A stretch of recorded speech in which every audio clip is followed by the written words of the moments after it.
તો જય માતાજી મિત્ર બધાને આપણા મિની બ્લોગમાં આપ સૌનું હાર્દિક સ્વાગત છે મિત્રો।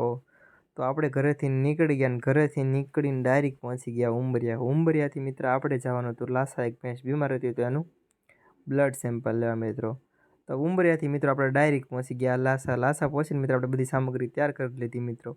તૈયાર કર્યા પછી આપણે સેમ્પલ લેવાનું શરૂ કરી દીધું। સેમ્પલ લેવાનું શરૂ કર્યા બાદ આપણે સેમ્પલ લઈ લીધું મિત્રો। આ છે મિત્રો બ્લડ। તો બ્લડ લઈને મિત્રો આપણે એના ઉપર નામ લખી નાખ્યું। એના ઉપર નામ લખીને ત્યારબાદ મિત્રો આપણે ત્યાર પછી મિત્રો આમાં લખવાનું આપણે ક્યાં ક્યાં રિપોર્ટ કરવાનો છે મિત્રો એ લખવાનું હતું ને આપણે એ લખી નાખ્યું। લખી નાખીને આ એક વિઝિટ આપણે કમ્પ્લીટ કરી। ત્યારબાદ મિત્રો આપણે બીજું સેમ્પલ આવી ગયું હતું અનીડાનું મિત્રો। તો એક વિઝિટ કમ્પ્લીટ કરી મિત્રો આપણે ડાયરેક્ટ પહોંચી ગયા અનીડા મિત્રો। અનીડા એક ગાયને મસ્ટાટિક હતા એના માટે મિત્રો આપણે મિલ્કનું સેમ્પલ લેવાનું હતું મિત્રો। તો એના માટે આપણે મિલ્કનું સેમ્પલ લઈ લીધું છે મિત્રો। હવે આપણે ડાયરેક્ટ અહીંથી નીકળશું ધારી।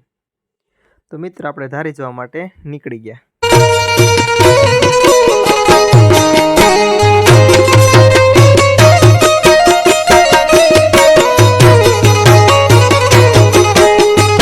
તો આપણે પહોંચી ગયા ધારી। આ મિત્રો જૂનાગઢની બસમાં મોકલી દીધા સેમ્પલ અને બસ થઈ ગઈ રવાના। આપણે હવે ઘર તરફથી જશું રવાના મિત્રો। આ વ્લોગને આપણે અહીંયા સમાપ્ત કરીશું। જય દ્વારકાધીશ મિત્રો।